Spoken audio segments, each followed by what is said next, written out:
அனைவருக்கும் கோபிநாத்தின் அன்பு வணக்கங்கள் நண்பர்களே. நம்ம மனசை ரொம்ப கஷ்டப்படுத்துகிறாங்க அல்லது எப்போவுமே ஒரு விதமான மன அழுத்தத்திலேயே நம்ம வச்சுருக்காங்க. அவங்களெல்லாம் நம்ம எப்படி கையாளுறதுனே தெரியல அப்படிங்கிற மாதிரி ஒரு சில விஷயங்கள் இருக்கும் இல்லையா? அதுக்கு ஒரு எளிமையான ஒரு விஷயத்தை பற்றி தான் நம்ம பார்க்க இருக்கோம். மறக்காமல் இந்த வீடியோவை ஒரு லைக் பண்ணிவிட்டு உங்கள் நண்பர்களோட பகிர்ந்துக்குங்க. பெரும்பாலும் இந்த பிரச்சனை எல்லாத்துக்குமே இருக்கும். நம்ம ரொம்ப பாசமாக இருப்போம், மற்றவங்க மேலே அக்கறையாக இருப்போம். ஆனால் அவங்க நம்மளை உதாசீனப்படுத்துவாங்க, நம்மளை வெறுப்பேற்றுற மாதிரி சில விஷயங்களை செய்வாங்க. இது எல்லாமே நம்ம மனசை ரொம்ப கஷ்டப்படுத்தும். அந்த கஷ்டப்படுத்துகிற நாள் பார்த்திங்கன்னா நம்மளுக்கு வீணான நாளாக போயிடும். அதை அனுபவிச்சிருக்கவே மாட்டோம் அந்த நாளை. ஏன்னா எப்போவுமே அவங்கள பற்றி நினைப்பு, அந்த ரணம் அப்படின்னு சொல்லக்கூடிய வலி மனசில் இருந்துக்கிட்டே இருக்கும். அதனால் அதிலேருந்து மீண்டு வர்றதுக்கே 1-2 நாள் கூட சில பேத்துக்கு ஆகிடும், சில பேத்துக்கு வாரக்கணக்கில் கூட ஆகிடும். இதிலேருந்து எப்படி வெளியே வர்றது? இந்த பெரிய ஆராய்ச்சி கூட பண்ணுவாங்க. இதிலேருந்து எப்படி வர்றது அப்படின்னு போய் மெடிடேஷன் பண்ணலான்னு நினைப்பாங்க, கோயிலுக்கு போகலான்னு நினைப்பாங்க, பிடிச்சவங்க கிட்ட பேசலான்னு நினைப்பாங்க. இந்த மாதிரி எது பண்ணினாலுமே அதிலேருந்து மீண்டு வர முடியும் இல்லையே அப்படிங்கிறவங்க ரொம்ப அதிகம். இதோட மூல காரணத்தை ஆராய்ந்து பார்க்கணும். அப்போ தான் நீங்கள் அந்த மாதிரி பிரச்சனைகள்லேருந்து வெளியே வர முடியும். இப்போ சம்மந்தமே இல்லாத ஒரு ஆள் ரோட்டில் போகிறாரு, நம்மளை கண்ணா பின்னான்னு திட்டுறாரு, அப்பயும் நம்ம மனசு கஷ்டப்படும். நம்மளுக்கு ரொம்ப நெருக்கமானவங்க நம்மக்கிட்ட பேசலைனா கூட மனசு கஷ்டப்படும். அது மாதிரி நீங்கள் எது வேணாலும் எடுத்துக்கோங்களேன். ஒரு சில விஷயங்கள் நம்ம பாதிப்புக்கு உள்ளாகிறோம் அப்படின்னா அந்த சூழ்நிலையை நீங்கள் ஆராய்ந்து பார்த்தீங்கன்னா அதனுடைய தன்மை புரியும். எப்போ இந்த வலியானது நம்ம மனசில் ஏற்படுது அப்படிங்கும் போது, ஏதோ ஒரு விஷயத்தை நாம் சார்ந்திருக்கிறோம் அப்படிங்கும் போது தான் இந்த வலி உண்டாகும். சார்ந்து அல்லது எதிர்பார்த்து, இந்த மாதிரி எந்த வார்த்தை வேணாலும் அதுக்கு போட்டுக்கலாம். இப்போ சமுதாயத்தில் நான் ரொம்ப நல்லவனாக இருக்கணும் அப்படின்னு நினைக்கிறோம், அது நல்லது தான். சமுதாயத்தில் இருக்கிற எல்லாருமே என்னை ரொம்ப நல்லவன்னு நம்பணும் அப்படின்னு நினைக்கிறோம் இல்லையா? அதுதான் அங்கே பிரச்சனையாகுது. இப்போ நான் ஒருத்தருக்கு உண்மையாக இருக்கிறேன் அப்படின்னு நினைக்கிறதுல தப்பு இல்லை. அந்த உண்மையாக இருக்கிறவங்க எனக்கு உண்மையாக இருக்கணும் அப்படின்னு நினைக்கிறது தான் தப்பு. அவங்கக்கிட்ட நான் நல்லவனாகவே எப்போதும் இருக்கணும் அப்படின்னு நினைக்கிறோம் இல்லையா? அந்த இடத்துல தான் நமக்கு பிரச்சனையே வர ஆரம்பிக்குது. ஏன் அப்படின்னா, இப்போ சம்மந்தமே இல்லாத ஒருத்தர், சரிங்களா, அவர்கிட்ட நம்ம நல்ல பேர் எடுக்கணும்னே நினைக்கல, அவர் பேசுவது நம்மை பெரிதாக பாதிக்குமா அப்படின்னா கண்டிப்பாக ஒரு அளவுக்கு மேலே அது பாதிக்காது, அது பாட்டுக்கு போயிடும். ஆனால் அந்த நபர் பேசும்போது நம்மை சுற்றி ஒரு 10 பேர் இருக்காங்கன்னு வச்சுக்கோங்க. சம்மந்தம் இல்லாத ஒரு ஆள் ஒரு 10 பேத்துக்கு முன்னாடி, நமக்கு தெரிஞ்ச ஒரு 10 பேத்துக்கு முன்னாடி நம்மளை ரொம்ப அசிங்கமாக பேசிடுறாரு, இல்லை தரக்குறைவாக பேசிடுறாருன்னா நம்ம மனசு வலி எடுத்துரும். அப்போ இந்த இடத்துல நடக்கிறது என்ன? அந்த 10 பேத்துக்கு முன்னாடி நான் நல்லவனா இருக்கணும், அந்த 10 பேரை நான் நல்லவன் நினைக்கணும் அப்படின்ற இருந்த எண்ணத்தை அந்த ஒரு நபர் உடைச்சிட்டார். அதனால அந்த இடத்துல வலியானது உண்டாகிறது. அதே போல் நமக்கு பிடித்தவர்கள், அவங்களுக்கு நம்ம உண்மையாக நடந்துக்கிறோம், ஆனால் அவங்க சில விஷயத்தில் நம்ம உதாசீனப்படுத்தி விட்டு போயிடுறாங்க. நம்மக்கிட்ட என்ன எதிர்பார்ப்பு இருந்ததுன்னா, நான் உண்மையாக இருந்தேன்ல, நான் உங்களுக்கு உண்மையாக இருந்தேன்ல, நீங்கள் எனக்கு உண்மையாக இருந்திருக்கணுமா இல்லையா?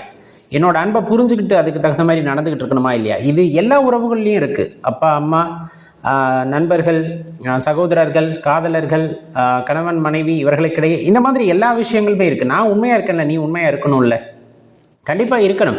ஆனால் இதில் என்ன ஒரு விஷயம்னா, 2 பேருக்குள்ளே இருக்கிற எதிர்பார்ப்பும் வேற வேறையாக இருக்கும்.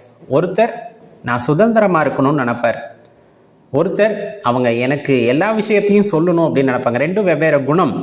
இந்த 2 வெவ்வேறு குணமும் ஒரு இடத்துல இருக்கும்போது, சுதந்திரமாக இருக்கவங்க எதை பற்றியும் கவலைப்படாமல் போகணும்னு நினைப்பாங்க. அவங்கக்கிட்ட ஏதாச்சும் நீங்கள் கேட்டிங்கன்னா அவங்க மனசு புண்பற்றும். இது மாதிரிலாம் கேட்டால் எப்படி அப்படின்ட்டு இந்த டிபெண்ட் பண்ணியே இருக்கணும்னு நினைக்கிறாங்கல்ல, இவங்க என்கிட்ட கேட்டுக்கிட்டே இருக்கணும் அப்படின்னு நினைக்கிறவங்க எல்லாத்தையும் பகிர்ந்துக்குவாங்க. ஆனால் மற்றவங்க பகிராமல் இருக்காங்க அப்படின்னு தெரிஞ்சால் வலி ஏற்படுத்துகிறோம். இது யதார்த்தம். இதை நீங்கள் புரிஞ்சுக்கிட்டீங்கன்னா வாழ்க்கையில் பெரிய விஷயங்களை எல்லாம் தவிர்த்து விட்டு சென்று விடலாம். அப்போ மற்றவங்க நம்மளை புறக்கணிக்கிறாங்க, உதாசீனப்படுத்துகிறாங்க, வலி ஏற்படுத்துகிறாங்கன்னா ஒரே ஒரு விஷயந்தான், எதிர்பார்ப்பை நீங்கள் கொஞ்சம் முறைப்படுத்திக்கணும். எல்லாத்துக்கிட்டையும் எதிர்பார்த்து இருந்தோன்னா எல்லாத்துக்கிட்டையும் நீங்கள் நல்லவனாக இருக்க முடியாது. இங்கே பண்ணுற அரசியல்களுக்கெல்லாம் வேலை செய்கிற இடத்துலையும் சரி, வீட்டிலையும் சரி, சொந்த பந்தங்களுக்குள்ளும் சரி, இப்போ அரசியல் இல்லாத இடமே இல்லை அப்படிங்கிற மாதிரி இப்போ எல்லாருமே தன்னை நிலைநிறுத்திக்கணும் அப்படின்னு நினைக்கிறாங்க.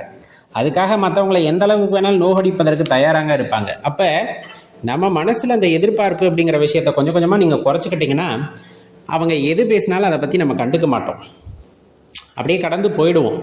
அது பெருசாக வலி ஏற்படுத்தாது. ஆனால் நம்ம எந்த இடத்துல நம்ம நிலைநிறுத்திக்கணும்னு நினைக்கிறோமோ, நம்ம எல்லாம் பெரியவங்கன்னு நினைக்கணும், நல்லவங்கன்னு நினைக்கணும் அப்படிங்கிற மாதிரி எண்ணத்தை வளர்த்துக்கிட்டு இருக்கோமோ, அந்த நேரத்தில் யாராச்சும் பேசினா கூட நம்ம மனசு அப்படிங்கிறது ரொம்ப வலி எடுத்துடும். நல்லா நினச்சிக்கோங்க, அந்த வலி ஏற்படுகிறது அப்படின்னா அந்த நாட்களை நம்மளால் மறக்கவே முடியாது. அந்த நாளே இல்லாமல் இருந்திருக்கலாமோ அப்படிங்கிற எண்ணம் இருக்கும். ஆனால் ஒரு வருடம் 2 வருடத்திற்கு அப்போ பார்த்தீங்கன்னா, அட இந்த விஷயத்துக்காடா இவ்வளோ கஷ்டப்பட்டுக்கிட்டு இருந்தோம் அப்படிங்கிற மாதிரியான எண்ணம் மனசில் வந்துட்டு தோன்றியிருக்கும். அப்போ எல்லாமே கடந்து போவவை அப்படிங்கிறத தெளிவாக தெரிஞ்சுக்கணும். அதே போல் எதுக்காகவும் ரொம்ப மெனக்கெட்டுக்கக்கூடாது. ரொம்ப எதிர்பார்ப்பு ஒருத்தர் மீது வைக்காதுங்க. அவங்களுக்குன்னு ஒரு வாழ்க்கை இருக்கும், அவங்களுக்குன்னு ஒரு குணநலன் இருக்கும். நீங்கள் எதிர்பார்க்குற மாதிரி அவங்க இருக்கணும்னு நினைக்கிறது தப்பு தானே. நீங்கள் உண்மையாக இருங்க, உங்களுக்கு நீங்கள் உண்மையாக இருங்க, அதெல்லாம் தப்பு கிடையாது. ஆனால் மற்றவர்களிடமிருந்து அதை எதிர்பார்க்கும் பொழுது அப்போ தான் அந்த காயம், வலி எல்லாம் ஏற்படும். அவங்களோட குணத்தை அப்படியே ஏற்றுக்குங்க. அவங்க கண்டிப்பாக வந்துட்டு உங்களுக்கு உண்மையாக இருப்பாங்க. எப்போ அப்படின்னா அவங்களோட உணர்வுகளுக்கு நீங்கள் மதிப்பு கொடுக்கும் பொழுது. அது எல்லா இடத்துக்கும் பொருந்துமா அப்படின்னா பொருந்தாது தான், இல்லைன்னா சொல்ல முடியாது. ஆனால் முடிஞ்ச அளவுக்கு இந்த மாதிரி எதிர்பார்ப்புகளை நாம் தவிர்த்து கொள்ளும் பொழுது நாம் சந்தோஷமாக வாழ முடியும். ஏன்னா இறைவன் கொடுத்த இது அற்புதமான ஒரு படைப்பு, ஒரு வாழ்க்கை. இந்த அற்புதமான வாழ்க்கையில் மற்றவங்க என்ன மதிக்கலை, மற்றவங்க எனக்கு மரியாதை கொடுக்கல, மற்றவங்க என்னை கஷ்டப்படுத்திட்டாங்க, மற்றவங்க என்னை உதாசீனப்படுத்திட்டாங்கன்னு ஒவ்வொரு தடக்கையும் சொல்லி அந்த நாட்களையும் வாரங்களையும் மாதங்களையும் நாம் வீணே கழித்து கொண்டு இருக்கின்றோம். அப்படிங்கும் போது இறைவன் ஏன் இப்பேற்பட்ட வாழ்க்கையை நமக்கு கொடுத்திருக்க வேண்டும்? அற்புதமான வாழ்க்கையை கொடுத்திருக்கிறார். இதில் நம்ம சந்தோஷப்படுறதுக்கு ஏகப்பட்ட விஷயம் இருக்குது, நிறைய விஷயங்கள் இருக்குது. இப்போ நம்ம இவ்வளவு சந்தோஷமாக பேசிக்கிட்டு இருக்கோம், இவ்வளவு சந்தோஷமாக கேட்டுக்கிட்டு இருக்கோம். இந்த நேரத்தில் நிறைய பேர் கஷ்டப்பட்டுக்கிட்டு இருப்பாங்க. அதையும் தாண்டி நம்ம மனசு மகிழ்ச்சியாக இந்த நேரத்தில் இருக்கிறோம் அப்படின்னா இது இறைவன் கொடுத்த வரம் அல்லவா? அப்போ இந்த நிமிஷத்தை நினச்சி நம்ம சந்தோஷப்படணும். யாருக்கும் கிடைக்காத ஒரு நொடியை இறைவன் நமக்கு இந்த நொடியில் கொடுத்திருக்கிறார். அப்படிங்கும் போது நம்ம எவ்வளவு பெரிய அதிர்ஷ்டசாலிகள் அப்படிங்கிறத நினச்சி சந்தோஷப்படணும். அந்த சந்தோஷம் அப்படிங்கிற ஒன்று தான் வாழ்க்கையில் மனுஷனாக வச்சிருக்கும். மாறா ஒரு எதிர்பார்ப்பு, ஒரு கவலை, ஒரு வலி, இதை மனதில் உணர்ந்து கொண்டே இருக்கிறோம். எப்போவுமே அதை நம்ம பிடிச்சிக்கிறோம். அப்படிங்கும் போது இந்த வலியோ ஏமாற்றமோ நம்மை வந்தெல்லாம் பிடித்து கொள்வதில்லை, அதை போய் நம்ம இறுக பிடிச்சிக்கிறோம். அதுவே விட்றா நான் போகிறேன் அப்படின்னு சொன்னால் கூட விடுறதில்லை. இல்லை நான் சோகமாக தான் இருக்கணும், நான் இப்படித்தான் இருக்கணும் அப்படின்னு அதை பிடிச்சிக்கும் போது அது என்ன பண்ணும்? சோகம் இதெல்லாம் முதல்ல அதிலேருந்து வெளியே வரணும், படிப்படியாக வெளியே வரணும். அந்த எதிர்பார்ப்பு அப்படிங்கிறது குறைஞ்சிருச்சு. அப்படிங்கும் போது நம்ம படிப்படியாக எல்லாத்த விட்டும் வெளியே வந்துட முடியும். அப்படி வந்துட்டோம் அப்படின்னாலே வாழ்க்கை ரொம்ப சந்தோஷமாக மாறிடும். அப்போ பெரும்பாலும் நம்மை உதாசீனப்படுத்துகிறார்கள், கஷ்டப்படுத்துகிறார்கள்னா அவர்களை உதறி தள்ளிவிட்டு நமக்கு எது சந்தோஷமோ அதை பற்றி நாம் கவனம் செலுத்தும் பொழுது கண்டிப்பாக வாழ்க்கை மகிழ்ச்சியானதாக இருக்கும்.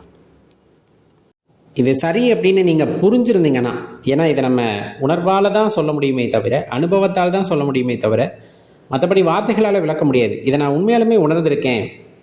சில எதிர்பார்ப்பு இல்லாமல் அவங்கக்கிட்ட பழகும்போது அவங்கள என்னை உதாசீனப்படுத்தியிருந்தா கூட அது என்னை பெருசாக பாதித்தது இல்லை, நான் சந்தோஷமாக தான் இருந்திருக்கேன் அப்படிங்கிற மாதிரியான அனுபவம் இருக்குது. அப்படிங்கும் போது நம்ம பக்குவப்பட்ட ஆன்மாவாக இருக்கின்றோம் அப்படிங்கிறது தெளிவாக தெரிஞ்சுக்கணும்.